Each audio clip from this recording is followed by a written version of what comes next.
recently took the Hasselblad 907x and CFV100C on an 878-mile road trip from San Diego to Las Vegas. Admittedly, it was time to get away from the extreme cold New York weather, and it felt like a perfect opportunity to go photograph the desert landscapes when they're in beautiful 70-degree conditions. So when I packed the camera for this trip, I wasn't sure if I was bringing the most complicated camera system I own or the most flexible. In theory, a modular medium format camera sounds like it would be great for travel photography, but in practice, I wasn't sure how it was going to go. Now that I'm back on the East Coast where there is another blizzard, I wanted to break down my trip with the Hasselblad 907x and CFV100C and answer the question, is this the most complete camera system?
Before we continue on, if you enjoy camera breakdowns like this one, then make sure to subscribe and hit the like button. And now let's do a deep dive into the Hasselblad 907x and CFV100C. The first thing that I want to say is that this is a completely unique camera and it comes with a vintage and modular design. The CFV100C camera back can be placed on the 907x camera body, it can be placed on a Hasselblad film camera body, and it can also be used with a technical camera. And although I would have loved to pair this back on my medium format film Hasselblad camera, I decided that I just wanted to push the 907x camera body to the test on this trip. The modularity of this camera system isn't just dependent on which of the three bodies that you attach it to, it also depends heavily on which accessories you attach to the camera. In particular, I attached the optical viewfinder and the control grip onto my 907x body. I thought that this would give me a more traditional shooting experience and pair it a lot closer to the X2D2 body that I'm more accustomed to shooting from Hasselblad. However, personally, when I attached these accessories to the camera, it felt like I was missing some of the charm of the 907x. So although I was really enjoying using the optical viewfinder and the control grip on the 907x camera body, I decided during a later shoot to remove both of these accessories. This turned the camera into the smallest possible configuration for me, and also I decided to use the camera left-handed at this point because this is how the older film cameras were designed to be used, and you can see that design carried into the 907x body. And to my surprise, the camera actually felt a lot more comfortable in my hand when I decided to go with this left-hand approach. So after I decided that that was my preferred way to use the 907x and CFV100C, this was my go-to run and gun style for the rest of the trip. Overall, I was super pleased with the versatility of the camera. It was not complicated to swap swap out any of the accessories of the camera, and I was able to experiment relatively quickly to find out what I liked. I've used many cameras in the past, and I thought I knew exactly how I was going to like to shoot with this camera, but luckily this camera is modular and allowed me to adjust into a way that was just more comfortable for me. I think for client work, I would still 100% use the control grip for a little bit extra stability and a couple more buttons, but when it comes to this slower approach travel photography, this small configuration was just perfect. And honestly, I think that's just a really good joy of the system, is the fact that it doesn't lock you into a certain way of shooting. This camera will truly adapt to how you want to shoot, and this camera really asks for experimentation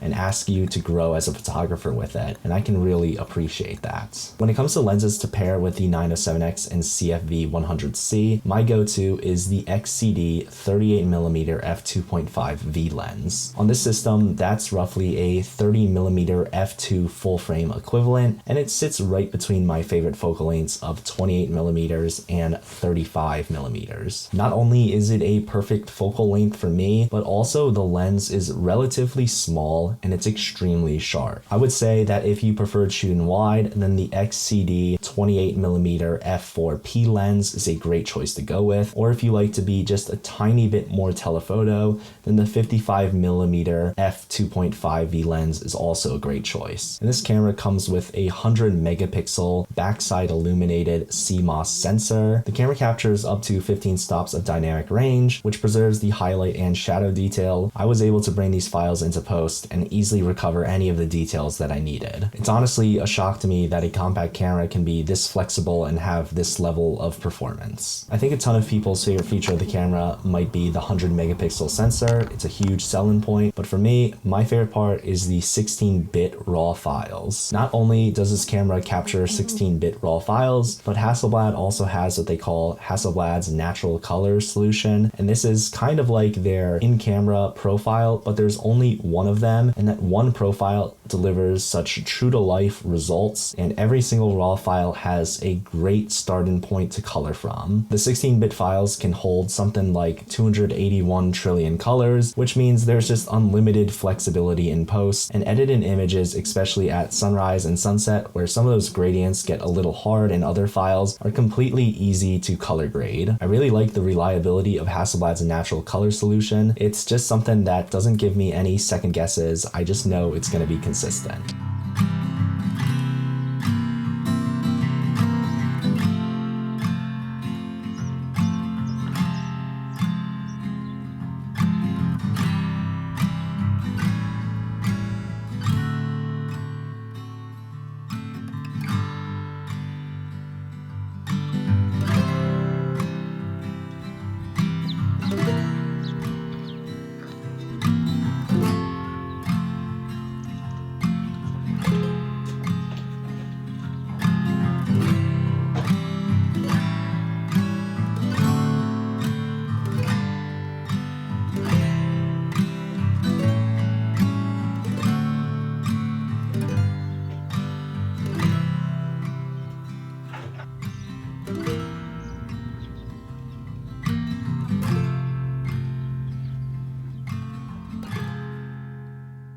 One concern of medium format cameras is that they're going to be overly technical or complicated to use, and I found this to be the opposite case for Hasselblad medium format cameras. Hasselblad has extremely thoughtful design when it comes to their buttons and dials. Another usability feature that I truly love on the Hasselblad 907x and CFV100C is the internal 1TB of storage. This might not seem like a big deal if you've never had internal storage, but once you have good, reliable, and fast internal storage, there's really no going back. This camera has a CF Express Type B card slot, but honestly, I'm never going to use it. The 1TB SSD can easily store all the raw files from a project, and then when you want to get the files off of the camera, you just plug in the same USB-C that you would use to charge the camera, and you can fastly transfer all of the image off into a backup storage solution. When it comes to the back LCD of the Hasselblad 907x and CFV100C, I do wish the screen was a tad bit brighter, but that being said, in 95% use cases, it's really easy to monitor using that screen. And I also love that it locks at the 40-degree and 90-degree positions. When you use this for waist level shooting, it feels extremely sturdy, and it's the right angle of view to look down at the camera. Medium format cameras have typically not been known for their autofocus performance. However, even with my faster paced shooting not on a tripod, I found that the 907x and CFV100C held up very well. The camera has phase detection and contrast detection based autofocus, and it has improved over the last generation. I'm someone that focuses and recomposes with a single point, so I just find a contrasty point in my scene, focus, and then recompose, and then I've had a very high success rate of in-focus photos. I think having intention about where you want to place your focus point will always deliver consistent results. I strongly recommend using this camera with a hand strap just because it's ergonomically different than a ton of other cameras. It is just kind of like a big box. If you use it with a control grip, I recommend placing that hand strap on the right side. And if you use it without the control grip, place it on the left side and then use your left hand to use the camera. And then finally, if you pick up this camera, I highly recommend getting a screen protector. This is an expensive camera and the design of the screen does not fold away, and I'll link the one that I have on my camera down below. When I asked myself if this was going to be the most complete camera system I've ever used, I really wanted to know if this camera would adapt to me or force me to adapt to it. Unfortunately, I've had other cameras that have forced me to adapt to them, and I didn't enjoy using that camera and I ended up selling it. But when it comes to the 907x and CFV100C and the modular vintage design of this camera, I was easily able to get this camera to adapt to the way that I like to shoot. And not only did it adapt to the way that I like to shoot on this trip, I know that it will adapt to the different types of work that I will do with this camera, and it also has the ability to grow with me if I wanted to attach it to my film camera or if I eventually wanted to learn how to use a technical camera. After using other Hasselblad cameras like the X2D2, I knew that this camera's performance and the 100 megapixel sensor and all of the features inside this camera would hold up. It was more so, how is the usability of this camera going to be for me? And I think after returning to this trip, the Hasselblad 907x and CFV100C has been one of the most enjoyable camera systems that I've ever used, and it truly makes me excited to use it. Ultimately, I found this camera the most rewarding for me in its slimmest configuration with the left-hand style of shooting. It's just a completely unique shooting experience that you can only get with this camera. So in conclusion, I would recommend this medium format camera to anyone that's interested in trying medium format. It is a camera that can adapt to you, and you can figure out if you like using that control grip or if you really like that left-hand style shooting and you want to get into the film camera and the film camera lenses, or if you want to just step it up completely and go the technical camera routes. This camera truly can evolve with you, it can adapt with you, and I have found it to be the most complete camera system available right now. If you have any questions about this camera, leave it in a comment down below. Remember to like the video and subscribe to the channel, and I will catch you guys in the next one.